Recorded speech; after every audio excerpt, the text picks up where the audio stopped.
reportar, ter esse cuidado. Então eu estou sofrendo uma questão, eu vou coletar as provas. Porque como é que a área de compliance que está distante do meu departamento, daqui a pouco ela está em outra cidade, ela vai conseguir saber o que está acontecendo ali na minha mesa de... né? Apurar, não. Construir uma cultura ética, transparente e responsável vai muito além das regras. O compliance pode fortalecer a credibilidade das empresas, inspirar confiança nas relações e se tornar um pilar estratégico para o crescimento sustentável do negócio. No episódio de hoje, teremos reflexões sobre a integridade corporativa e o papel de cada profissional na construção de um ambiente mais justo e consciente. Esse é o RF Talks. Bem-vindo a mais um episódio.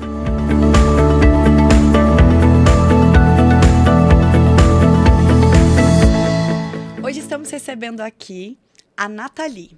A Nathalie tem mais de 20 anos de experiência na área jurídica e empresarial, com atuação estratégica no estabelecimento de parcerias, gestão de equipes e desenvolvimento de projetos e expansão de novos negócios em âmbito nacional e internacional no setor alimentício.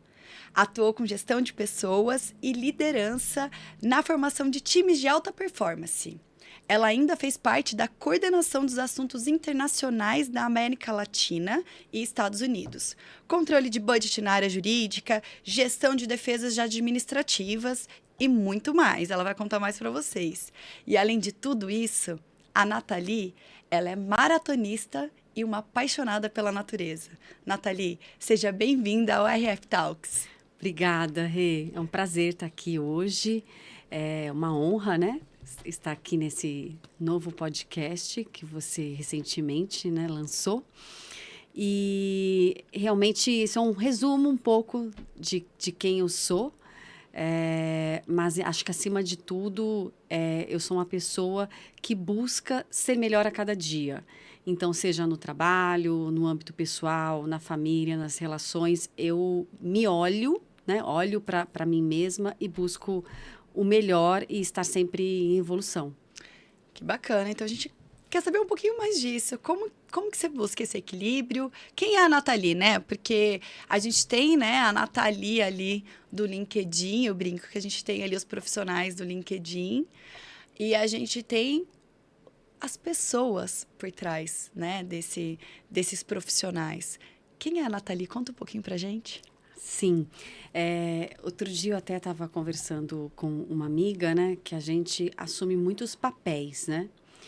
Como se fossem máscaras, mas são papéis. Você tem o seu papel na empresa, na sua casa, na sua família, com seus amigos, você sozinha. E aí é muito importante, nisso tudo, você se olhar, porque afinal você pode se perder nesses papéis e aí não olhar para a sua essência. Então, quando você pergunta quem sou eu sou uma pessoa que busca estar conectada comigo mesma. Então, eu sei que a vida está muito além do meu profissional, o meu trabalho. Então, para eu buscar esse equilíbrio, eu encontrei conexão com o esporte, com a natureza e com autoconhecimento e espiritualidade. São os pilares que me ajudam a me conectar comigo mesma para eu não me perder nesse monte de papéis. Então, eu sou uma pessoa que gosto de correr, sou aquela pessoa que acorda às 5 da manhã, não vou dizer com um sorriso total no rosto, que o sorriso vem depois, mas eu acordo cedo, pratico o meu esporte e eu vejo os benefícios que ele traz, muito além da minha saúde física, também minha saúde emocional e mental. Fora isso, sempre quando eu tenho oportunidade, em lazer ou em viagem, eu busco locais que tenham a natureza para me conectar, porque eu há muito tempo venho desenvolvendo algumas técnicas de meditação para encontrar esse equilíbrio.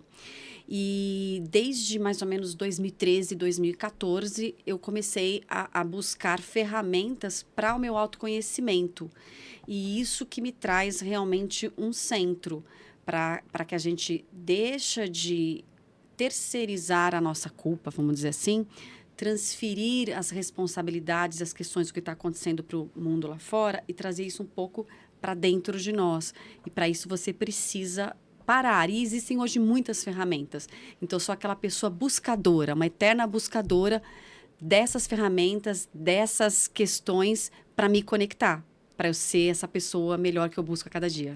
Ai, que bacana. E quem vê a Nathalie na área jurídica, né? Não imagina, talvez, que a Nathalie tenha todo esse conhecimento mesmo, esse autoconhecimento, né? Que apoia a Nathalie advogada. Sim. Como que é a Nathalie? Agora, conta um pouquinho pra gente da sua experiência, né? Na área aqui do jurídico, né?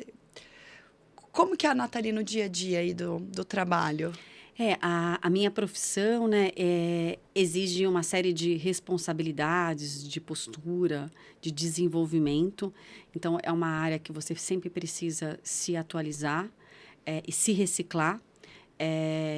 E é uma área muito em movimento. Então, a minha experiência, ela começou lá atrás, já no mundo corporativo, porque eu tive pouco tempo de passagem em escritórios de advocacia. Eu não me encontrei nesse ambiente de escritório. Então, eu sempre tive esse perfil mais dinâmico, voltado para a empresa, para esse mundo empresarial, porque é um mercado bastante dinâmico que exige você cuidar de uma série de assuntos e estar conectada de uma forma bastante global e holística para estar sendo um braço de apoio para o empresário, né? Então, eu vejo o advogado como o business partner da empresa. E aí, a minha experiência começou lá atrás, como eu falei, desde a Ferreiro, que é a primeira indústria de alimentos que eu trabalhei. Não sei se quando eu falo Ferreiro, você sabe o que é, né? Sempre coisas muito gostosas, né? Ferreiro, a gente lembra... Já vem aquele gostinho, assim, na boca, né? Você já lembra da Nutella, do Ferreiro Já Rocher. vem memórias afetivas. Sim, e aí foi uma experiência bem bacana que eu tive lá, bem no começo de carreira. Depois eu tive uma longa jornada numa grande indústria, que é Bauducco, uma empresa que está sempre em ascensão e expansão.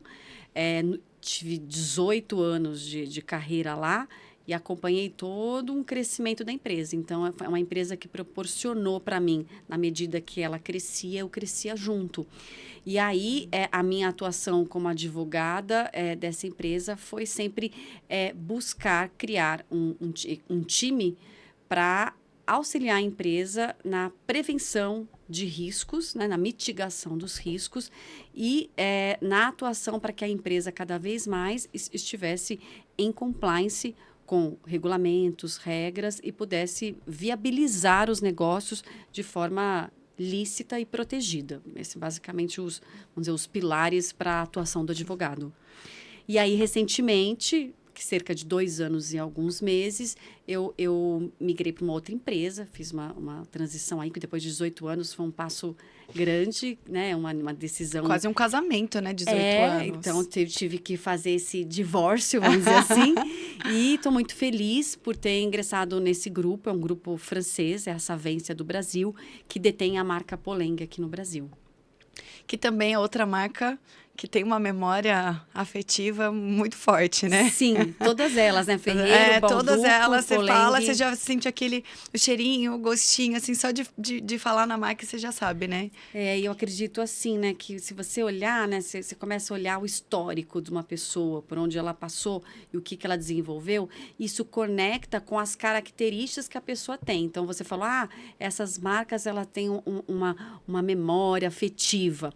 Por quê? Porque o meu estilo, o meu perfil, eu preciso também estar conectada com o ambiente e eu ter conexão até mesmo com o produto que a empresa vende, para que eu me sinta bem naquele ambiente. Então, talvez determinados produtos, por exemplo, que eu não consumo, talvez eu não conseguisse trabalhar. Tem gente que abstrai isso e trata de uma forma mais prática, mas eu preciso estar conectada com o propósito da empresa para poder seguir o meu caminho ali dentro. Suas escolhas foram excelentes, né?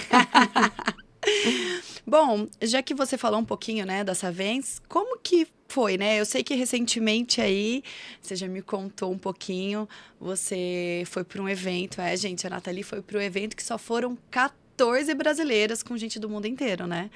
E como que foi esse evento lá? O que você aprendeu de novo? O que você trouxe de aprendizado, né? Porque entendo que os grandes grupos têm muitos eventos, muitas convenções para manter, né, o time conectado, para manter adequado até mesmo, né, as normas, e para isso eles precisam envolver as lideranças, né? E eu sei que esse evento foi muito importante, queria que você contasse um pouquinho para a gente como que foi. Claro, foi muito transformador para mim, uma experiência realmente única.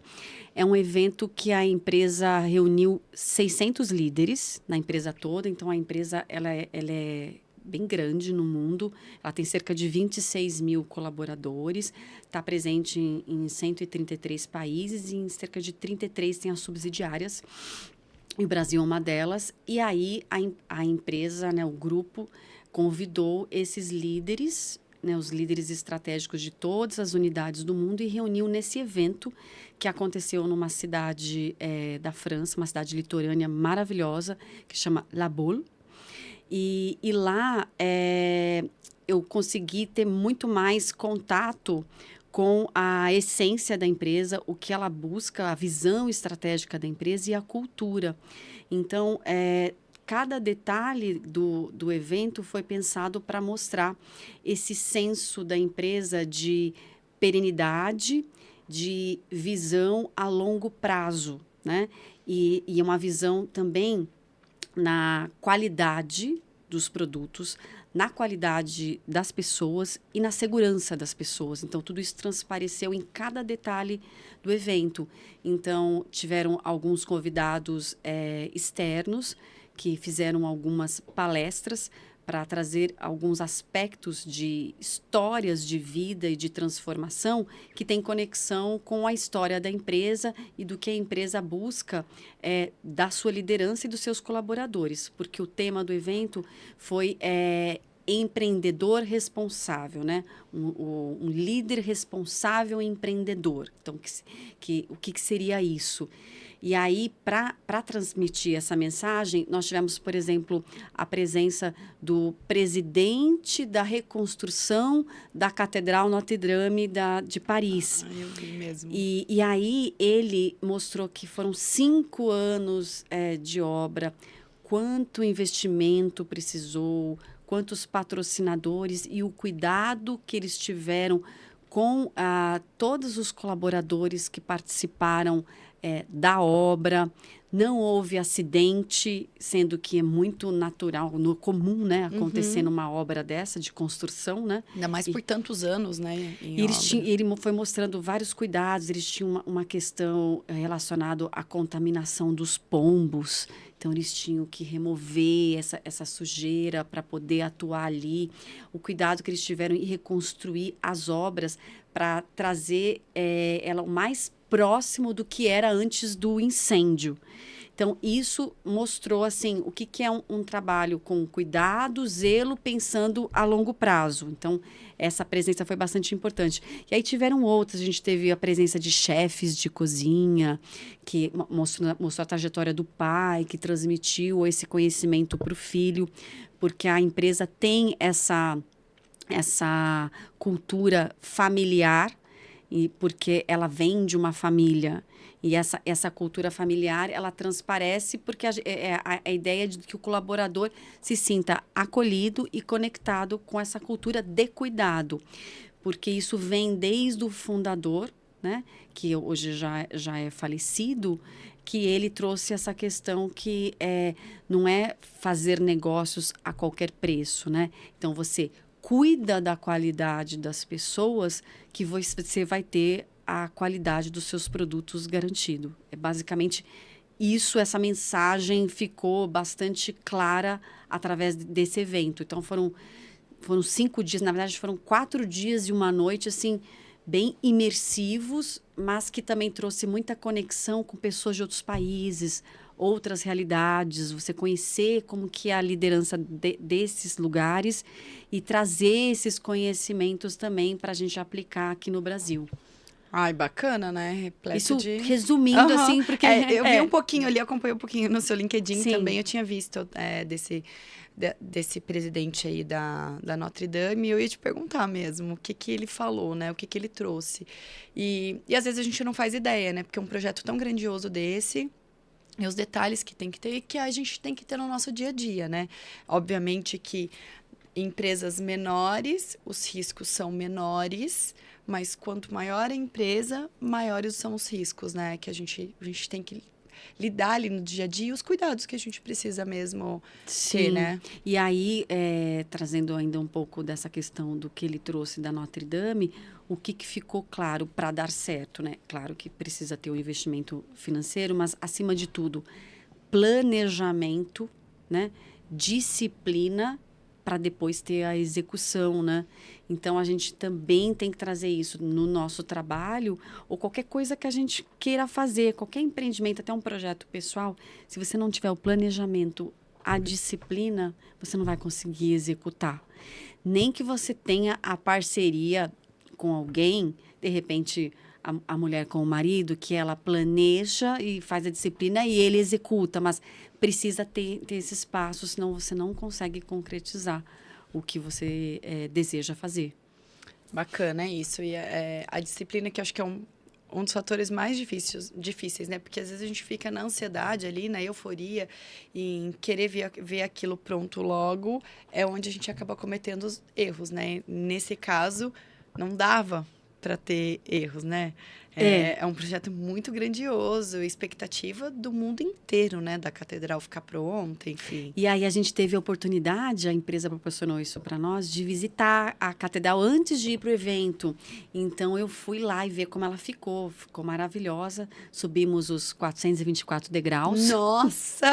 Mas valeu a pena, realmente eles pensaram em tudo. Então tiveram artistas para esculpir e reproduzir, né, e reconstruir da forma como ela era antes. Maravilhoso. E essa questão da disciplina, eu aprendi bastante isso no esporte, porque para você chegar a fazer uma maratona, né, eu sei que tem pessoas que fazem até a ultra, mas eu fui até a maratona, que já é bastante, que são os 42 quilômetros.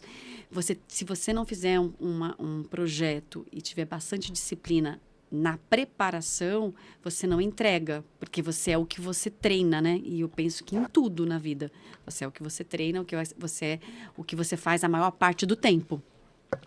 Gostei, hein? Você é o que você treina. É. Bom, você falou um pouquinho, né? Que em todas as empresas né, nessas 3 empresas aí grandiosas que você trabalhou, o fator importante era a questão da compliance mesmo, né? Como lidar com isso, né? Como garantir essa atuação em conformidade? Porque imagino eu que seja um desafio, ainda mais se tratando de marcas tão grandes, marcas que já têm um nome, né, consolidado no mercado, tem uma expectativa que as pessoas criam em cima, né, em cima dessas marcas. Como fazer? Como lidar com tudo isso para garantir essas conformidades? E isso é bastante desafiador, porque, como você falou, a gente está lidando com marca e imagem da empresa. Então, se a empresa, a estrutura, a alta administração não olhar para essa importância do compliance, pode pagar um preço lá na frente, porque você está lidando com pessoas, você tem que delegar responsabilidades para diversas pessoas e as pessoas da empresa estão tomando decisões o tempo todo. Em reportar, ter esse cuidado. Então eu estou sofrendo uma questão, eu vou coletar as provas. Porque como é que a área de compliance que está distante do meu departamento, daqui a pouco ela está em outra cidade, ela vai conseguir saber o que está acontecendo ali na minha mesa de... Apurar, né? Apurar, não, fica, então fica tem complexo. esse lado. Ainda mais se for uma questão, ainda mais por ser uma denúncia anônima, né? Exato. Fica mais difícil então, assim, ainda. foi bom que você falou da denúncia não. Então, o que garante também essa confiança? O canal de denúncia bom é aquele que realmente garante o anonimato e também garante a confidencialidade e também não pode haver retaliação. Então, para você, como colaboradora, se sentir confortável para reportar algum relato, você tem que sentir que você está num ambiente seguro e que, se caso, mesmo que anônimo, fique quase que evidente quem reportou, que não vai ter nenhuma consequência para você. Vamos supor, você denuncia e você é dispensado em seguida. A Fica gente já viu muito caso, né? Às vezes disso acontecer, relatos que a gente acaba vendo, às vezes na internet, enfim. Mas eu acho que é por conta disso, né? Porque talvez o canal que recebe essas denúncias não seja tão adequado como deveria ser, né? Tem que ter todo esse cuidado, de fato. Bom, e aí falando um pouquinho, né, acho que nesse ponto mesmo que a gente tá, né, de cuidados, denúncias, coerências, a gente da área de marketing, às vezes a gente escuta muito, né, isso daí é campanha de marqueteiro, olha, essa campanha é de marketing. Na indústria da alimentação, não há tanta margem assim para esses gaps, para ser uma campanha de marketing, né? Não, é mais difícil você ficar usando imagem meramente ilustrativa. A gente até brinca aqui na agência, às vezes, vamos colocar uma imagem meramente ilustrativa, porque será que isso condiz com a realidade, né? Então, é um cuidado que a gente toma aqui. A gente tem, né, clientes, por exemplo, de restaurantes. Então, a gente não divulga um prato se aquele prato realmente não estiver lá. Porque senão o cliente vai chegar, ele vai ver uma outra imagem e não é bem aquilo, né? Como que vocês trabalham essa parte na construção das campanhas de marketing linkadas à integridade dessas campanhas, né? Nessa responsabilidade dessas campanhas com o setor jurídico, né? Entre marketing e setor jurídico. Como que funciona? Você tocou num ponto muito importante. Porque, assim, não tem mais espaço, eu entendo, no nosso mercado, da gente estar com uma empresa que coloca uma imagem meramente ilustrativa e coloca um produto muito distante, né, do que ele está sendo divulgado na campanha, né? Então, ele, na prática, tem essa distância. Porque isso, rapidamente, ele vem à tona, rapidamente você perde a credibilidade, rapidamente o consumidor, ele não vai mais consumir aquela marca. E isso está cada vez mais forte no nosso mercado.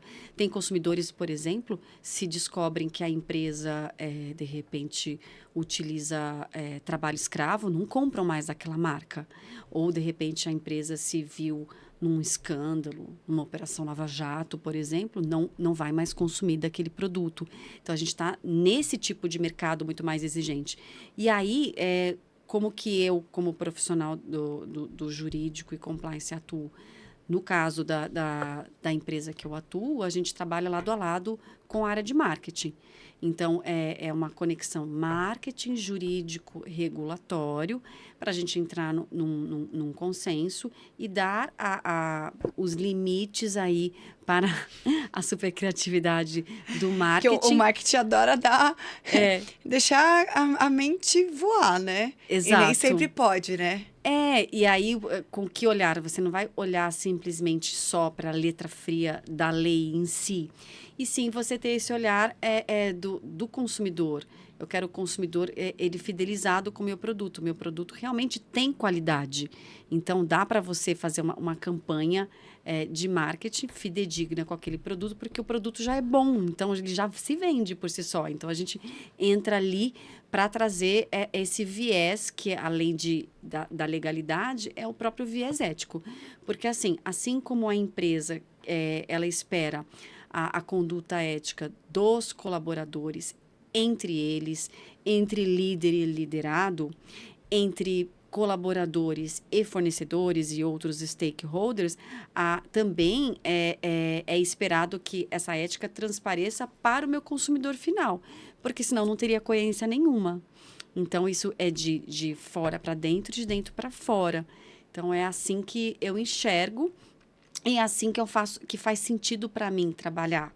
Então, estar numa organização que eu vejo que isso acontece na prática, porque aí isso conecta com a minha essência, senão eu não consigo estar naquele lugar, entende? Aham. Não é fácil para vocês, não é fácil para a gente de marketing também, né? Sim. É sempre um desafio. Bom, Nathalie, a gente está aqui, né, chegando ao fim aqui do nosso programa, né? Acho que tem muita coisa para a gente falar, a gente pode depois combinar outros episódios, mas eu queria que você deixasse um recado para quem nos ouviu até agora, né? O que a Nathalie tem de dica para quem está aqui nos escutando? Nos assistindo, né? Sim. Porque a gente tem aqui o RF Talks tanto no Spotify quanto no YouTube. Então, pode ter gente que está aqui nos ouvindo nesse momento no trânsito, ou outros estão com um cafezinho assistindo a gente, ou com um vinhozinho, né? A gente não sabe, não é? Então, acho que você tem alguma dica muito bacana que você pode contribuir. O que eu gosto de dizer é o seguinte, porque o conhecimento jurídico de compliance, você pode encontrar ele disponível em qualquer lugar.